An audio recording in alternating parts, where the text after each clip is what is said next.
Mathayo 26 mstari wa 69 mpaka 73. Na Petro alikuwa ameketi nje behewani. Kijakazi mmoja akamwendea akasema, wewe nawe ulikuwa hapa pamoja na Yesu wa Galilaya. Akakana mbele ya wote akisema, sijui usemalo.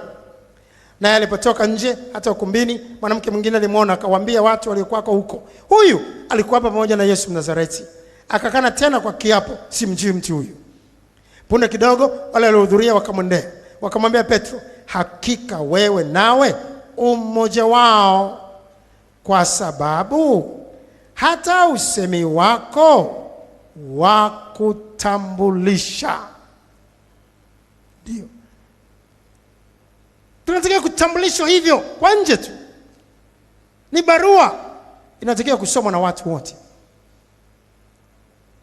Na kwa hiyo pamoja na kupinga kwa uzito, na wakati mwingine tunatafuta maandiko ya kujitetea, huwezi kukosa maandiko ya kujitetea.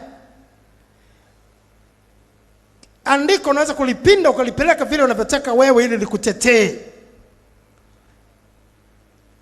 Hata watu wanaoana wanaume kwa wanaume kule Marekani, ukienda kuna yako yanayoitwa makanisa ambao wanaruhusu mwanaume kumwoa mwanaume mwenzake.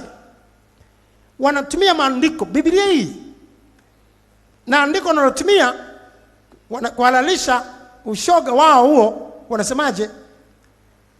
Anasema Mungu alisema alipokuwa anamuumba Adamu, nitamfanyia msaidizi wa kufanana naye.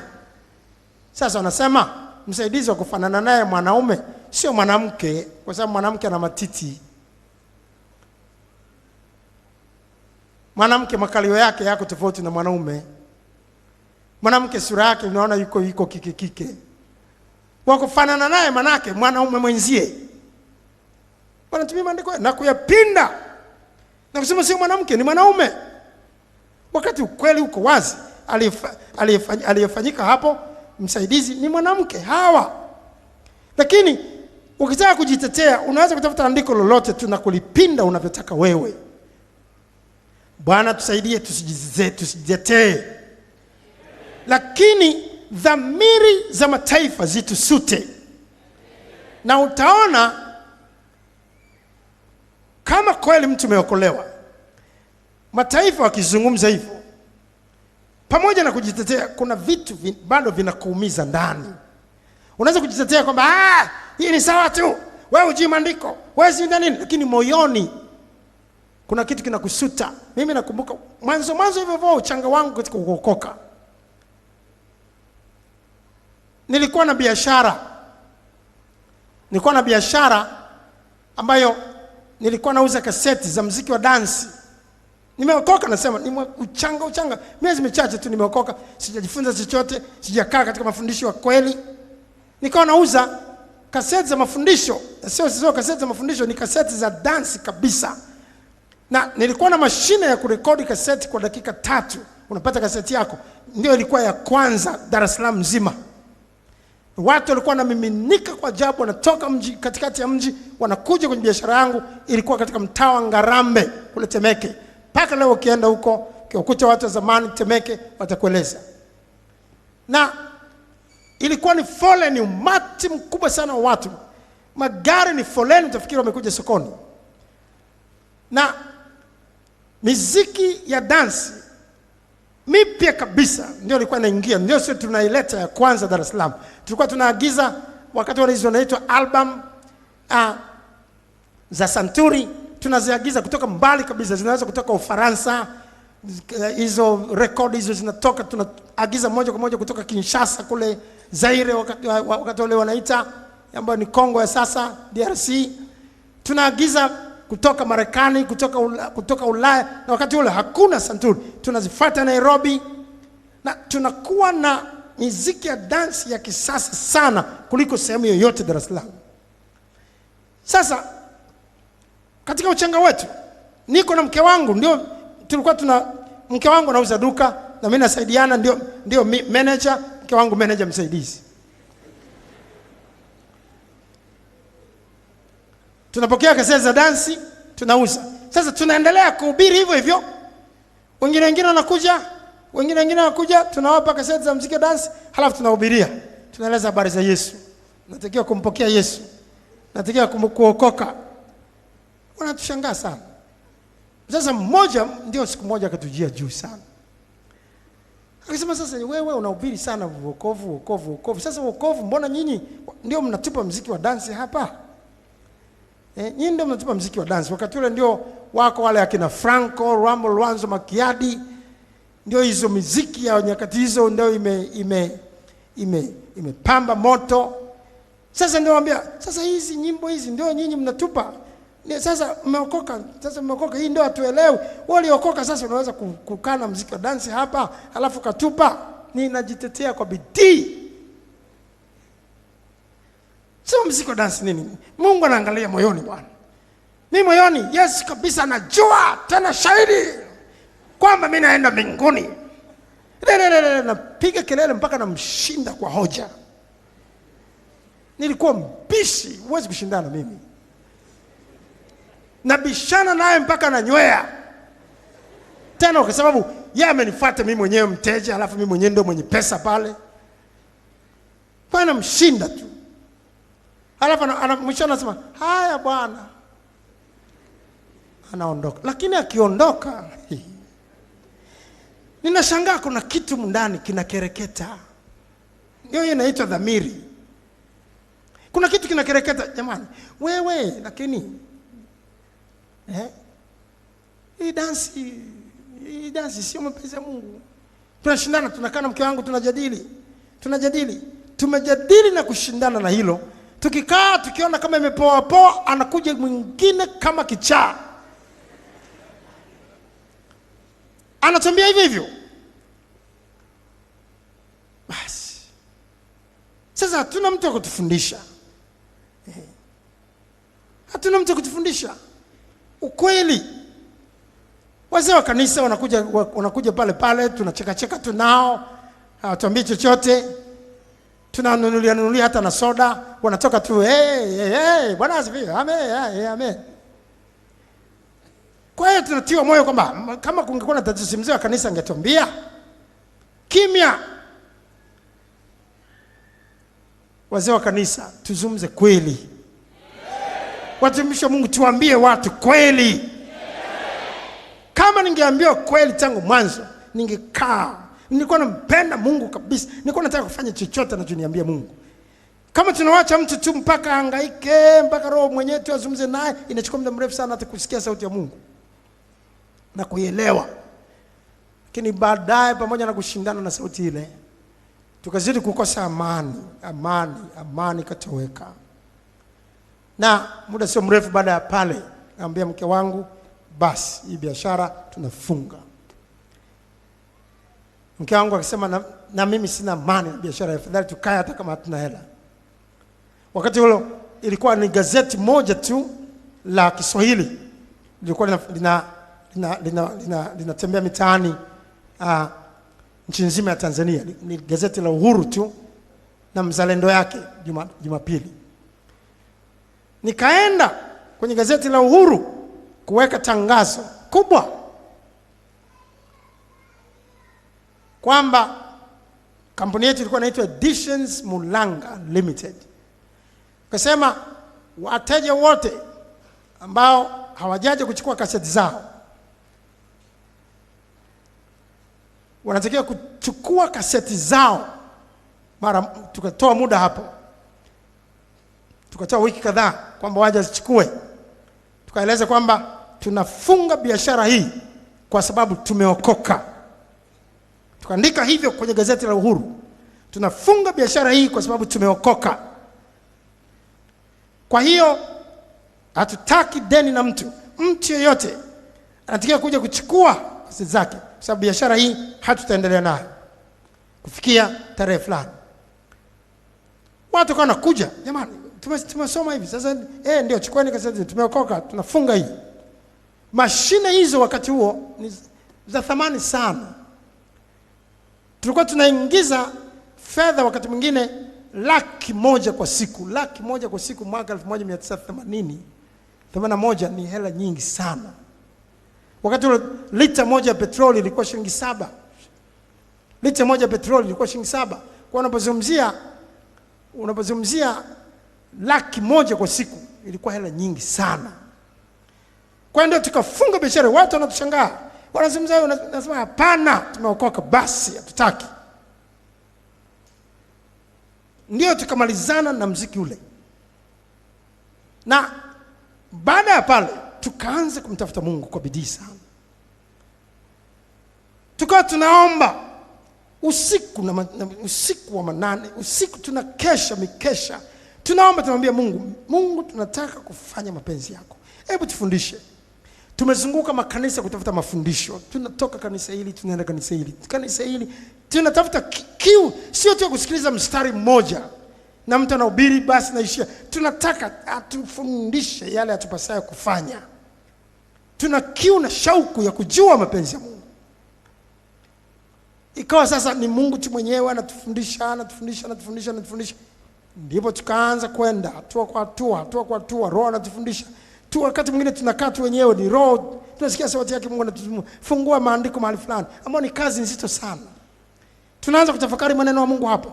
Tunaanza kuangalia huku na kule, mpaka tunakuja kujua kweli. Mpaka baadaye ndio tumekuja kusoma na kuzidi kuijua Biblia katika miaka ya baadaye.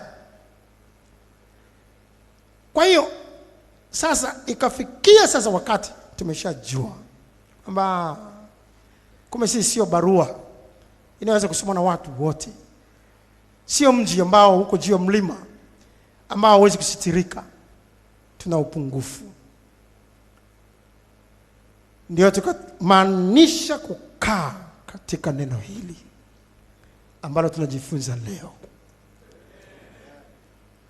Na pamoja na kuzunguka hivyo, ndio Roho akatupa mzigo wa kuwashirikisha wengine tuliofundishwa na Roho. Wewe umepata neema kuyasikia haya. Mimi kama ningesikia haya tangu mwanzo wa wokovu wangu, ningekuwa mbali sana. Bwana tusaidie, kama kweli tumeokolewa, tukae katika maneno haya. Amen. Amen. Haleluya. Tuko tayari kukaa katika maneno tunayokwenda kujifunza, ili tuwe barua iliyoandikwa na kusomwa na watu wote, ili mataifa yatazamapo matendo yetu mazuri wamtukuze Mungu siku ya kujiliwa, ili tuwe mji uliojengwa juu ya mlima ambao hauwezi kusitirika au kufichika. Bwana tusaidie kufanya hivyo katika jina la Yesu. Ndio. Sasa mpaka hapa tumekuwa katika namna tu ya utangulizi kuhusiana na somo letu. Lakini sasa tunaanza kwenda katika moyo wa somo letu. Mavazi ya kikahaba. Mavazi ya kikahaba.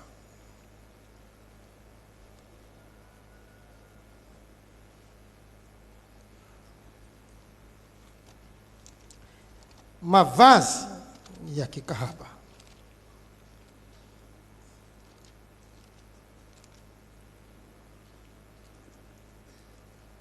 Biblia inasema katika Kumbukumbu la Torati 23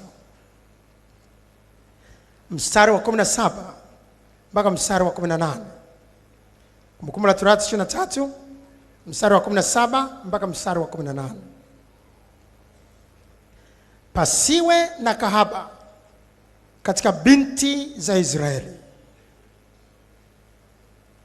Sema maneno hayo. Pasiwe na kahaba katika binti za Israeli. Wala pasiwe na hanithi katika wana wa Israeli wanaume. Ndio, hanithi ni shoga kama tunavyoweza kufahamu kwa leo. Mwanaume ambaye yeye naye anafanywa kwa kama mwanamke, naye anakuwa kahaba kwa namna ya mwanamke.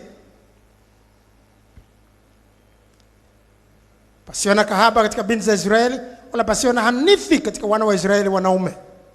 Usilete ujira wa kahaba, wala mshahara wa mbwa. Mbwa ni neno linalozungumzia kuzungumzia mtu anayelawitiwa au kulawiti, au anaitwa mbwa. Shoga anayepata ujira wake kwa kulawitiwa unaitwa ujira wa mbwa. Ujira wa kahaba au ujira wa mbwa hauruhusiwi hata kupokewa kama sadaka kanisani. Hauzungumziwi habari ya ujira wa mwizi au ujira sijui wa nani. Unazungumzia kizito sana juu ya ujira wa kahaba na hanithi. Pasiwa na kahaba katika binti za Israeli, wala pasiwa na hanithi katika wana wa Israeli wanaume. Usilete ujira wa kahaba wala mshahara wa mbwa katika nyumba ya Bwana Mungu wako kwa ajili ya nadhiri yoyote, kwani haya ni machukizo kwa Bwana Mungu wako, yote mawili, yani ukahaba na uhanithi. Unaweza kuona ni machukizo. Yale yanayoitwa machukizo ni uovu uliokithiri mbele za Bwana. Uovu uliokithiri katika Biblia ndio unaitwa machukizo. Kwa hiyo basi, tunapokuwa tumetubu dhambi zetu, Mungu anatarajia kwamba tumetubu dhambi zetu pamoja na dhambi ya ukahaba, ambayo ni chukizo kubwa mbele za Bwana. Na kama tulivyojifunza, baada ya kuokolewa sasa, kama tumetubu kweli, tunatakiwa kutenda matendo yanayoambatana na kutubu kwetu. Ndio maana sehemu nyingine katika Mathayo inasema, basi zaeni matunda yapasayo nini? Toba. Ndio tunazaa matunda yanayoonyesha kwamba kweli tumetubu. Kutubu kwa lugha ya asili ya Kiunani maana yake kugeuka na kwenda katika njia nyingine tofauti na njia ile ya mwanzo. Ndio maana Biblia inasema wakatubu wakamwelekea Mungu. Tunamwelekea Mungu, tunaacha zile njia za kwanza na kufuata njia nyingine kabisa, njia ya Yesu Kristo na mapenzi yake. Na matendo yetu yanatakiwa kuonyesha hivyo, yanatakiwa kuonyesha kwamba kweli tumeokoka. Ndio sasa, kwa maana hiyo, mtu kama ni kahaba, sasa tunajifunza sasa katika Mithali sura ya 7 mstari wa 10, ambao ndio neno letu la msingi, anakuwa na mavazi ya kikahaba. Turudie tena neno la msingi, tutarudia tena na tena, kwa sababu tukienda mahali fulani tutarudi hapo, maana ndipo kwenye moyo wa somo letu. Kumbe kama Mungu anasema kuna mavazi ya kikahaba, maana yake yako mavazi ya kikahaba, si ndio? Kama neno linasema hivyo, maana yake yako mavazi ya kikahaba. Mithali 7:10 tunarudi hapo. Na tazama, mwanamke akamkuta ana mavazi ya kikahaba. Turudie tena. Na tazama, kwa bidii tena mpaka nafsi zetu zisikie. Na tazama, mwanamke akamkuta ana mavazi ya kikahaba. Ndio, kumbe yako mavazi ya kikahaba. Sasa kama tumetubu,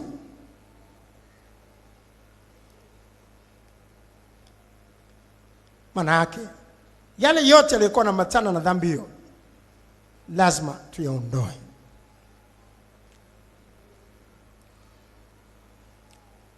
Kama sisi tulikuwa tunavuta bangi, tunakula madawa ya kulevya, tuna masindano, tunajichoma madawa ya kulevya, manake vyote vilivyoambatana madawa ya kulevya na bangi na shughuli yote ya kutengeneza misokoto, vyote hivyo manake tunavitupa. Ndio kuonyesha tumezaa matunda yanayopasa toba. Tunatenda matendo yanayoambatana na kutubu kwetu. Na vivyo hivyo, kama tumetubu ukahaba, tunasema tumeokolewa, na mtu aliyeokolewa hawezi kuwa kahaba. Lazima anakuwa mbali na ukahaba, maana hayo ni machukizo mbele za Mungu. Na hata katika Agano Jipya Biblia inasema katika Waefeso sura ya 5 Efeso sura ya 5 mstari wa 3. Lakini, sema maneno hayo. Lakini. Kwa bidii mpaka nafsi zetu tena zisikie. Lakini. Uasherati usitajwe kwenu kamwe. Wala uchafu wote. Wala kutamani. Kama iwastahilivyo watakatifu. Ndio. Kote kote tunaambiwa kahaba hapana. Uhanifi hapana. Hapana uasherati. Na hata mwisho kabisa Ufunuo Yohana bado wanatajwa mbwa. Kwamba mbwa wanatupa nje. Hawaingii Yerusalemu mpya. Hawaingii katika uzima wa milele. Hawaingii katika ule mji mzuri wa mbinguni. Ufunuo Yohana sura 22 mstari wa 15. Labda tuanzie mstari ule wa 14 mpaka 15. Heri wazifuao nguo zao, wawe na amri kuendea huo mti wa uzima, na kuingia mjini kwa milango yake. Huko nje wako mbwa. Sema wote, huko nje wako mbwa. Ndio. Na wachawi na wazinzi na wauaji na hao waabudu sanamu na kila mtu apendaye uongo na kufanya. Ndio, mbwa. Ni hawa mashoga, ni hawa mahanifi wanaolawiti na kulawitiwa. Kwa hiyo tangu nyakati zile za Agano la Kale, ukahaba, uasherati, uzinzi wa namna yote ule, uhanifi haukukubalika. Na hivyo hivyo mpaka nyakati za Agano hili jipya katika sheria ya Kristo. Kwa hiyo mavazi ya kikahaba ambayo yanakuwa na lengo la kuwavuta hao tunataka kufanya nao uchafu, kuwaingiza katika ukahaba, kuwaingiza katika biashara ya mbwa, lazima tuyatupe. Lazima yawe mbali nasi. Tuko pamoja mpaka hapo? Tuko pamoja mpaka hapo? Sasa ni mavazi gani ya kikahaba? Mpaka hapo tumeshajua kwamba kama kweli tumeokolewa, tunataka tuwe ni barua iliyoandikwa na kusomwa na watu wote, tusiwe na visingizio. Tumeshaona visingizio vyote. Mungu angalii nje, anaangalia moyo, si kweli. Hatuko chini ya sheria, tumeona maana yake nini. Kwa hiyo tunatakiwa baada ya kutubu dhambi yetu ya ukahaba, baada ya kusema tumeokolewa na kuwa mbali, na kusema tuko mbali na ukahaba, na mavazi ya kikahaba yawe mbali nasi. Au sio, tukisema tumeokolewa, wanaotuzunguka ambao ni mataifa watatusikia tu, lakini wanatuona ni wanafiki na tunafanya injili iwe ngumu zaidi. Na ndio maana sehemu nyingi watu wanaotaka kuokoka wamevunjika moyo na kusema kama ni hivi ni rahisi kusikia wokovu kitu gani.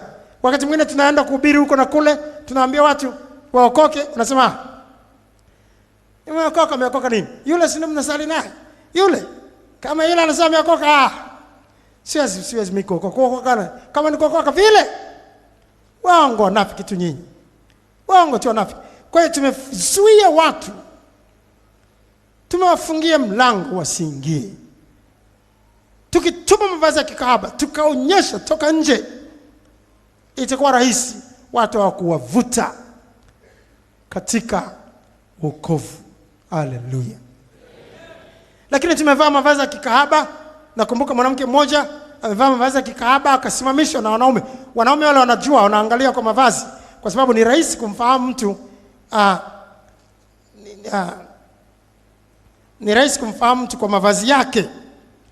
Hata kuna msemo wa Kiingereza unasema what you wear tells what you are. Jinsi unavyovaa kuna kutambulisha wewe ni nani. Ukiwa umevaa nguo za shule unajulikana wewe ni mwanafunzi. Ukiwa umevaa mavazi fulani ya sare za kipolisi unajulikana, utamtambua polisi kwa sare yake. Utatambua hao ni askari wa usalama barabarani, askari wa traffic kwa nguo zao. Utatambua kwamba hao watu ni mekanika, mafundi wa magari kwa nguo zao. Utatambua kwamba hawa ni askari labda sijui zimamoto kwa nguo zao na kadhalika. Nguo zinamtambulisha mtu kwamba ni nani. Na kahaba vile vile anatambulishwa kwa nguo. Akamkuta mwanamke amevaa mavazi ya kikahaba, maana yake akajua yule ni kahaba. Yule ni kahaba. Kwa hiyo tunaweza kutambulika kwamba ni makahaba kutokana na mavazi yetu. Sasa mwanamke mmoja namkumbuka, yeye akakutana na wahuni mitaani. Yeye anasema ameokoka, lakini amevaa mavazi ya kahaba. Wanaume wale sasa wanapiga miruzi. Walipomwona yule mwanamke wanapiga miruzi. Wanajua amepata kahaba ili wazungumze naye na kufanya naye ukahaba naye. Kwa hiyo walivyomsogelea wanaanza kumwambia maneno ya kihuni. Yule mwanamke akasema, yaani nyinyi hamjui kwamba mimi nimeokoka? Sitaki kusikia maneno hayo. Naniambia maneno, mimi nimeokoka na nyinyi mpokeeni Yesu. Wakasema, mama, umeokoka? Samahani, hatukuweza kukutambua kwa sababu makahaba ndivyo wanavyovaa hivyo ulivyovaa. Kwa hiyo sisi tukajua tumepata dili. Kwa hiyo tunaweza tukapigiwa miruzi watu tuliokolewa, tukazungumzia maneno ya kihuni kwa sababu wanajua tunajipitisha. Bwana tusaidie kwamba tuwe barua inayoweza kusomwa na watu wote. Hata wakituona kwa mbali wajue sisi sio dili. Amen. Sio mpaka tufikie mahali kujitetea. Wewe hujui kama mimi ni mke wa mtu. Nitajuaje bwana? What you wear tells what you are. Unavyovaa basi kuvaa kwako kuna kujulisha wewe ni nani. Sasa mimi nitajuaje? Nimeona mavazi yako nikajua hiyo ni dili. Sasa unashtuka nini? Oh, Bwana tusaidie. Bwana tusaidie. Tuondoe habari za kujitetea. Amen. Tusikae tukusikiliza walimu ambao wamekuwa wakitufundisha. Wakati mwingine mwalimu anayekufundisha, vaa hivi, vaa vile, kuvaa vile si tatizo. Yeye mwenyewe naye amemshinda. Wakati mwingine yeye mwenyewe hata kuokoka hajaokoka. Yeye mwenyewe naye hajazaliwa mara pili, hana uwezo kuushinda ulimwengu. Kwake amri za Mungu ni nzito. Wewe kama umeokolewa, unafuatilia kipindi kwa njia ya TV, kwa haya tukojifunza, ndani yako kuna dhamiri, ndani yako kuna mafuta yanakufundisha kwamba hivi ndivyo ilivyo. Unapogundua kwamba hivi ndivyo ulivyo, pamoja na mwalimu yule alikufundisha hivi na vile, usimfuate aliyeshindwa. Usimfuate Yuda Iskariote aliyeshindwa. Usimfuate Petro na kusema, "Bwana Petro, yeye alimkana Yesu, leo mkana Yesu." Hapana, mfuate Yesu. Tunamfuata yeyote kama yeye naye anavyomfuata Yesu Kristo. Wakorintho wa kwanza 11:1, mnifuate mimi kama vile ninavyomfuata Kristo. Haleluya. Haleluya. Tufahamu huyo mwalimu, huyo mchungaji, huyo askofu, huyo anayetuambia hakuna tatizo, tunaweza kufanya hivi, yeye hana mbingu. Siku ya siku wote tutasimama kwenye foleni moja. Tutahukumiwa kwa injili ya Kristo, sio kwa mafundisho ya dini yako. Sio kwa mafundisho ya huyo mtume na nabii aliyekufundisha. Sio kwa mafundisho ya huyo askofu aliyekufundisha. Ni kwa mafundisho ya injili iliyohubiriwa na Paulo. Angalia Warumi sura ya 2. Warumi sura ya 2 mstari wa 16 sasa. Warumi 2:16, katika siku ile Mungu atakapozihukumu siri za wanadamu sawa sawa na injili yangu kwa Kristo Yesu. Sikiliza maneno haya ya Paulo mtume. Katika siku ile Mungu atakapozihukumu siri za wanadamu sawa sawa na injili yangu kwa Kristo Yesu. Sio injili anakuhubiri mchungaji wako. Sio injili anakuhubiri mtume na nabii ambaye ameshindwa viwango. Sio injili anakuhubiri askofu wako ambaye ameshindwa viwango. Ni sawa sawa na injili aliyohubiri Paulo mtume ambaye anasema katika Wagalatia sura ya 1, yeyote akifundisha kinyume na injili na alaaniwe. Wagalatia sura ya 1. Wagalatia sura ya 1.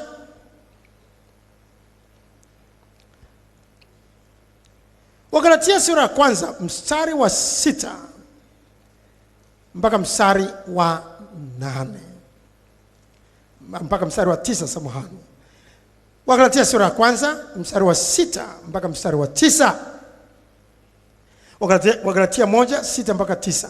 Na stajabu, kwa kuwa mnamwacha upesi hivi yeye aliyewaita katika neema ya Kristo na kugeukia injili ya namna nyingine, wala si nyingine, lakini wapo watu wawatabishao na kutaka kuigeuza injili ya Kristo.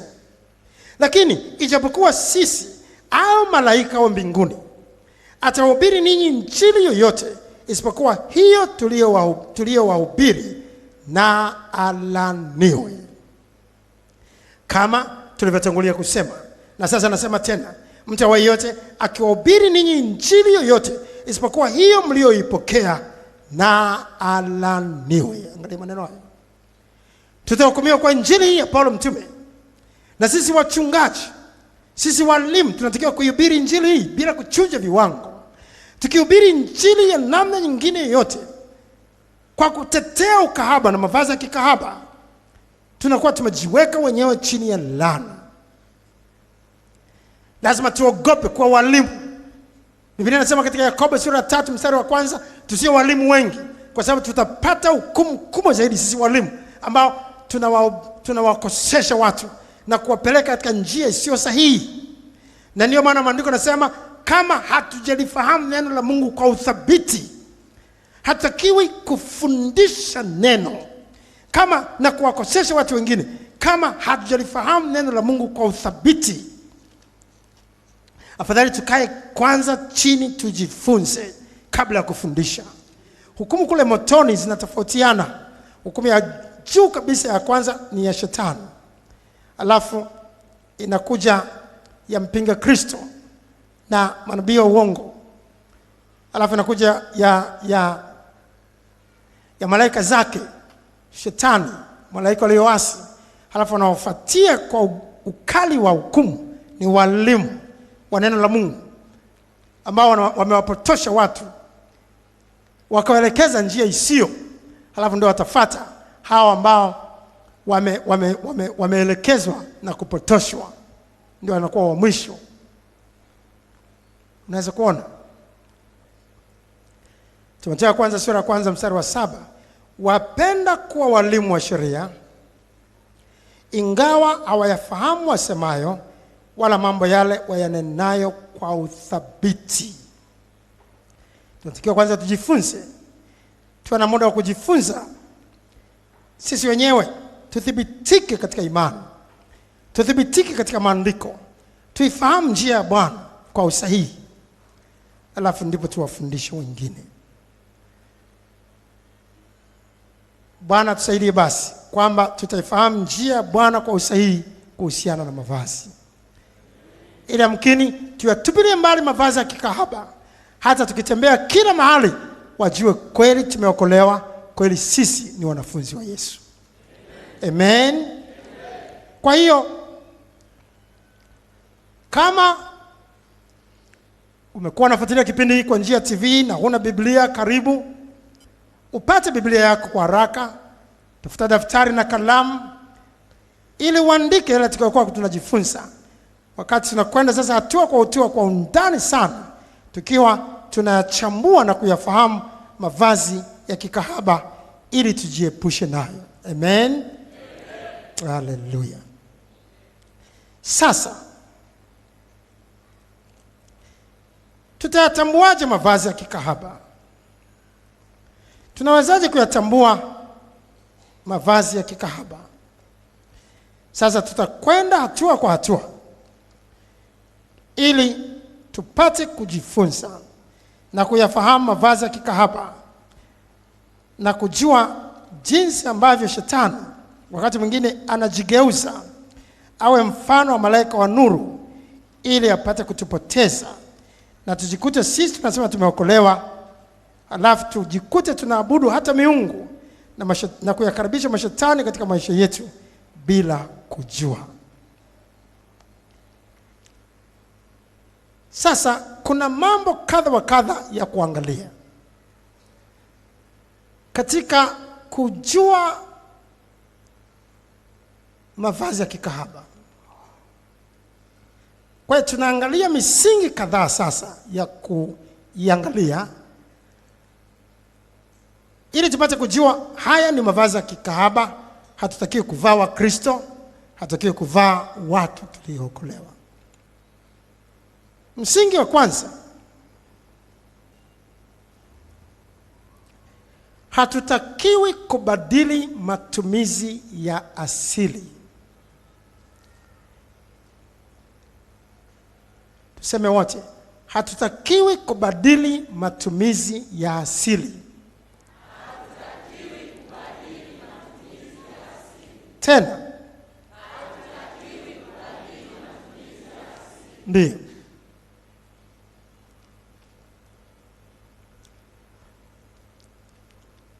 Hapa nisikilize kwa makini sana.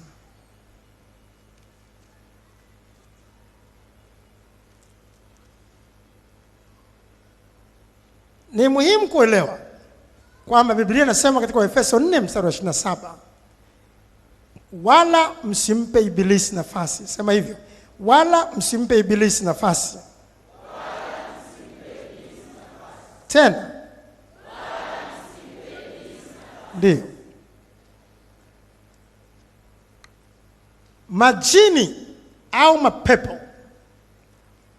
hatuna budi kufahamu, yana uwezo wa kufanya uasherati na wanadamu. Ndio maana tunasikia habari za mapepo mahaba. Mapepo mahaba ambayo mtu atakuwa katika namna ya ndoto, na haya mapepo majini yanaweza kuja kwa sura hata mume wake wakati sio mume wake, yanaweza kuja kwa sura ya wengine, watu waliokufa, wakati mwingine hata ya wanyama na ndege, ya masura na maumbo mbalimbali.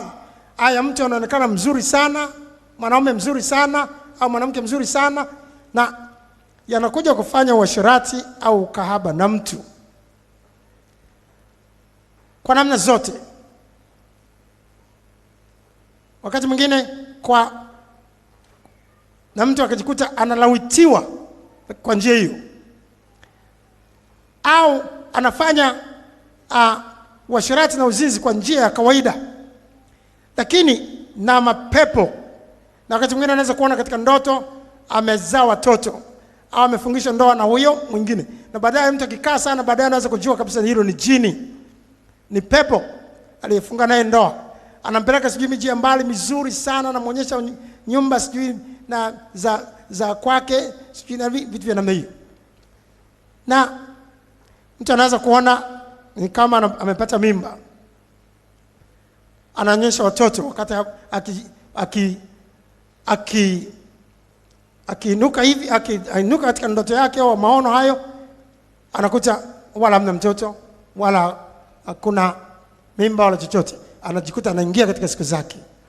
Haya ni majini yanayofanya uasherati na wanadamu, na Biblia inazungumza juu ya watu au wanadamu kufanya uasherati na majini. Angalia Mambo ya Walawi sura ya 17 mstari wa 7.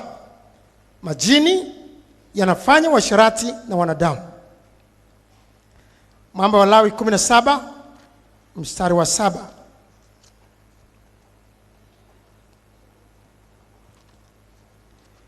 Mambo ya Walawi 17 mstari wa 7. Biblia hapa inasema, Mambo ya Walawi 17 mstari wa 7, wala hawatatoa tena sadaka zao kwa wale majini. Tuseme wote, wala. Kwa bidii mpaka tu nafsi zetu zielewe, wala hawatatoa tena sadaka zao kwa wale majini ambao huwafuata ili wafanye uasherati nao.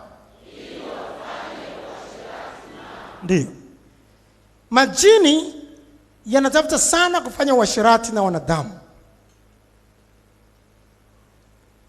na Yuko mwanamke mmoja alinijia. Akasema, mchungaji, yani mimi nateseka sana. Yani mimi wakati wote nalawitiwa. Sio tu katika ndoto kama hivi unazungumza, mimi hata kama nikikaa kwenye basi nakuta kuna kitu kabisa kinanilawiti. Ni kama kuna kivuli kimenivaa alafu kinanilawiti. Mahali popote ninapokuwa nakwenda, yani nateseka. Na watu wengi wana ushuhuda na mimi, na hasa wanawake. Na katika haya tukayojifunza kuhusiana na mavazi, ambayo mengi yanahusiana na wanawake, ndio tutapata kuelewa kwa nini mapepo mengi sana yanaonekana kwa wanawake. Wakati watu tukikemea pepo, tutaona idadi kubwa ya watu wenye pepo ni wanawake.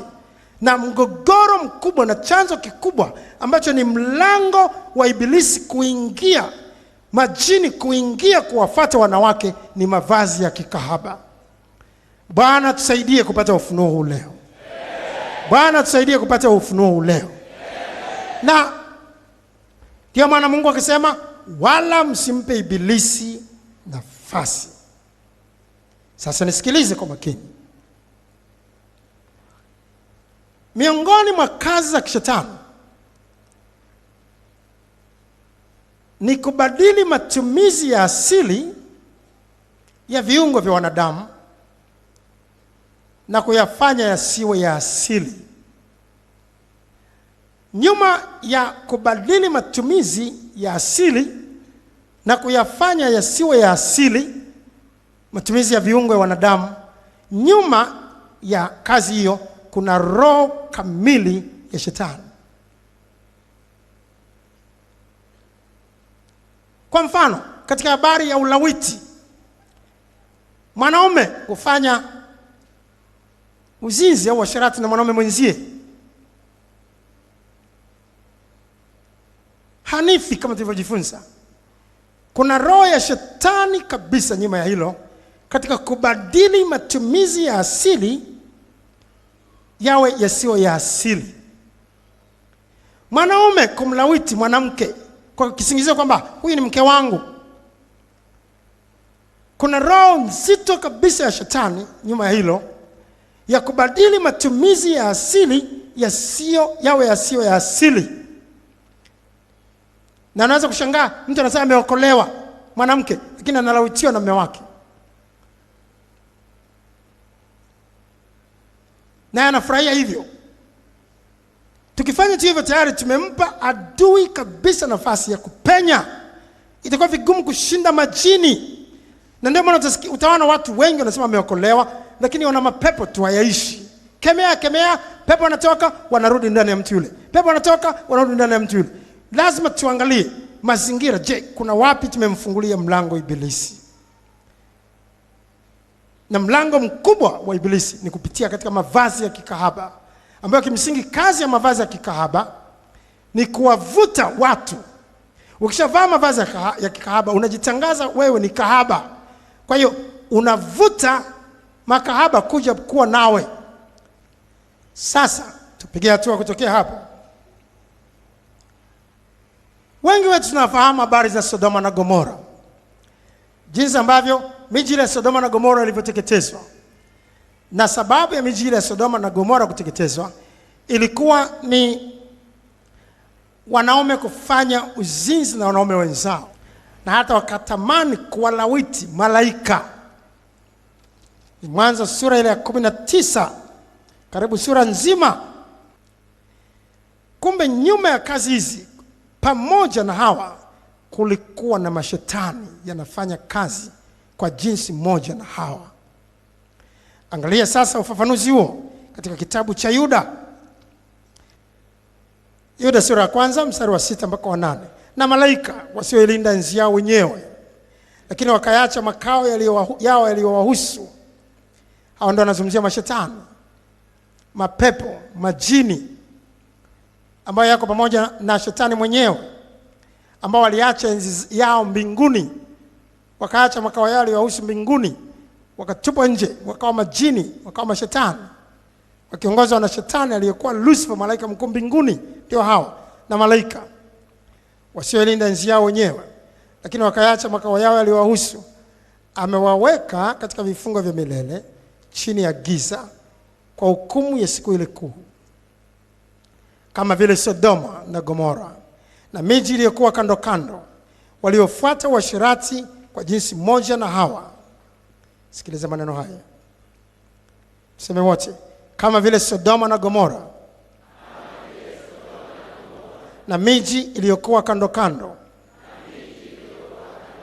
waliofuata uasherati kwa jinsi moja na Hawa. Hawa akina nani? Hawa akina nani? Mashetani hayo, si ndio? Majini hayo, si ndio? Wakiongozwa na shetani aliyekuwa Lucifer, si ndio? Kumbe walifanya ule uchafu wa Sodoma na Gomora kwa jinsi moja na Hawa. Wakaenda, tuseme wote sasa, wakaenda kufuata mambo ya mwili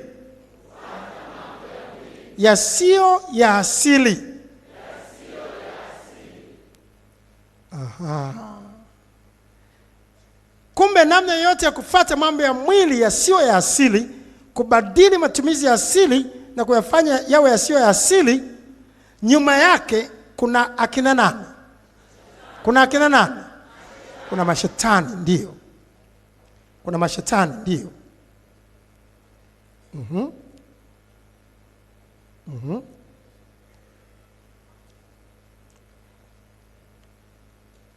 Kama vile Sodoma na Gomora na miji iliyokuwa kando kando, waliofuata uasherati kwa jinsi moja na Hawa, wakaenda kufuata mambo ya mwili yasiyo ya asili, imewekwa kuwa dalili, wakiadhibiwa katika moto wa milele. Kadhalika na Hawa katika kuota kwao hutia mwili uchafu, ndio ya mapepo mahaba. Majini atafanya uasherati na mtu na anaamka anaona kabisa amefanya uchafu kabisa, amechafuliwa kabisa, kama amelala na mwanaume wakati ya kulala na mwanaume. Kumbe kuna majini, kuna mashetani nyuma ya hayo, na rahisi tu kujua operation za mashetani. Kazi yao kubwa ni kubadili matumizi ya asili na kuyafanya yawe yasiyo ya asili. Kazi ya shetani ni kwenda kinyume na mpango wa Mungu, ni kuharibu mpango wa Mungu. Mwivi, yani shetani, Yohana 10:10, haji ila aibe na kuchinja na kuharibu. Kazi yake ni kuharibu. Kazi yake ni kuharibu mpango wa Mungu. Kazi yake ni kuharibu maumbile ya Mungu. Mpango wa Mungu wa maumbile, mpango wa Mungu wa utendaji wa maumbile ni kuingilia mpango wa Mungu wa utendaji wa maumbile. Hiyo ni kazi ya shetani kubwa. Na ukisikia mtu anamlawiti mtoto mdogo, kuna tamaa gani imetoka kumlawiti mtoto mdogo? Kuna roho nyuma yake. Mwanamke kufanya uasherati na mwanamke mwenzie, kuna roho nyuma yake. Ni mashetani haya, ni kubadili matumizi ya asili hiyo katika hali isiyo asili. Mtu kufanya uasherati na wanyama. Mtu anasikia mtu anafanya uasherati, uzinzi na kuku na mbuzi na ng'ombe. Hai kiakili hawezi kuja. Kuna tatizo, kama vile unavyoweza kumwona mtu anaokota vitu majalalani halafu anakula. Katika hali ya kawaida, katika hali ya asili, mwanadamu anajua uchafu, kwa hiyo hawezi kuokota vitu majalalani akala. Lakini akishabadilishwa na mapepo, unaona tu mazingira.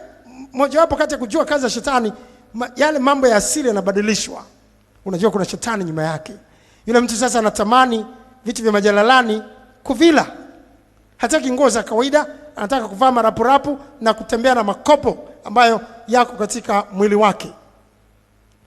Hataki kuoga, wala haoni kama ni mchafu. na anatembea, yeye kwake ni sawa sawa, anakula vitu vya majalalani, chakula sawa sawa kizuri hataki.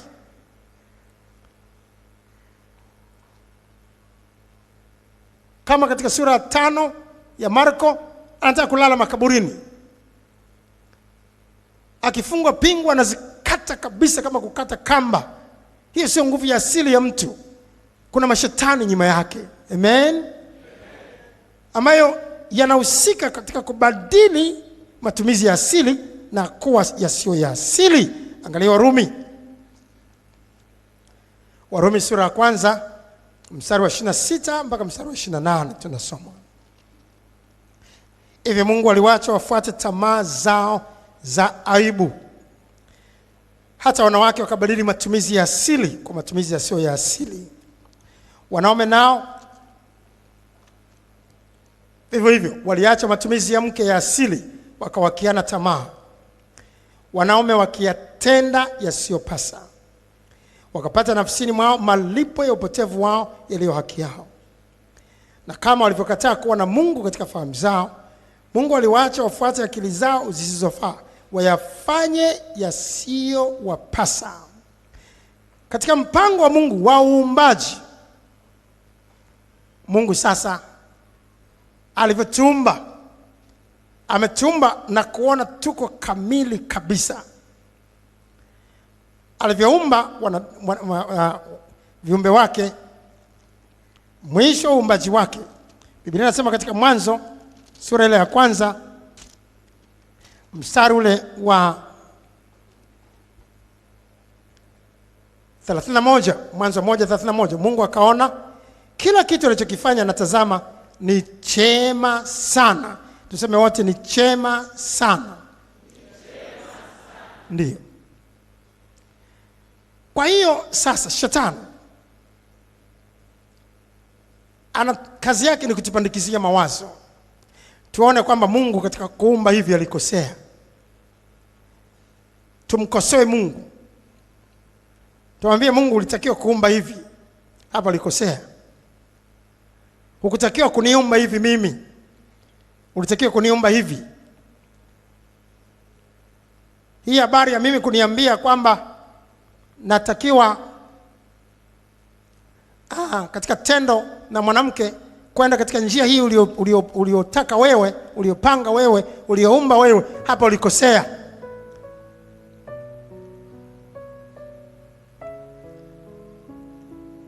Lakini katika njia hii nyingine ambayo ameumba kwa namna nyingine tu ya haja kubwa, hii ndio inatakiwa itumike katika uasherati.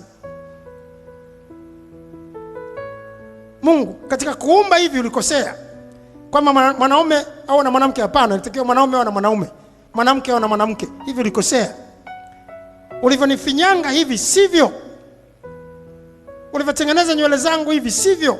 Nilitakiwa ndio na nywele za namna hii. Ulivyofanya mwili wangu kuwa na rangi hii ulikosea, natakiwa kuwa na rangi hii.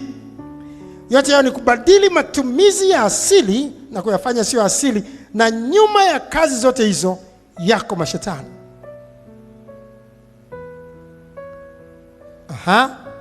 Sasa tukijua hayo, tuangalie maandiko kadhaa.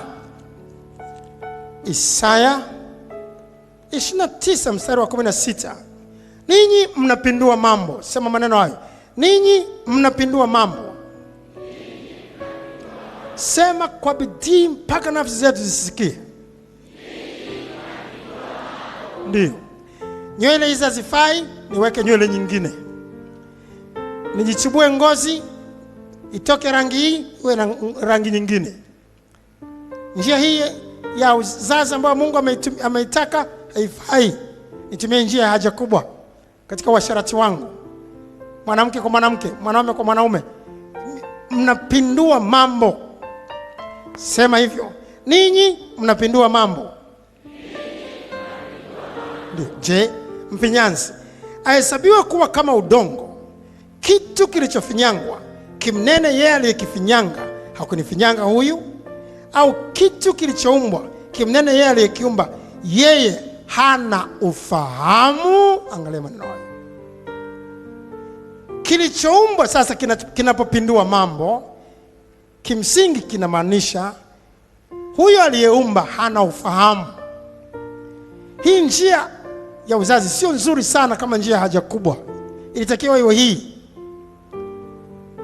Kwa hiyo tunapopindua mambo hivyo, kimsingi tunakuwa tunamkana Mungu, na sio tu kumdharau, ni dharau ya ngazi ya juu sana. Ni kama kumpindua Mungu katika kiti chake cha enzi, kama alivyotaka Lucifer kufanya kule mbinguni. Ni kumwambia Mungu, wewe huna ufahamu, hiki kilitakiwa kuwa hivi, ngoja tukufundishe jinsi ambavyo ulitakiwa kuumba.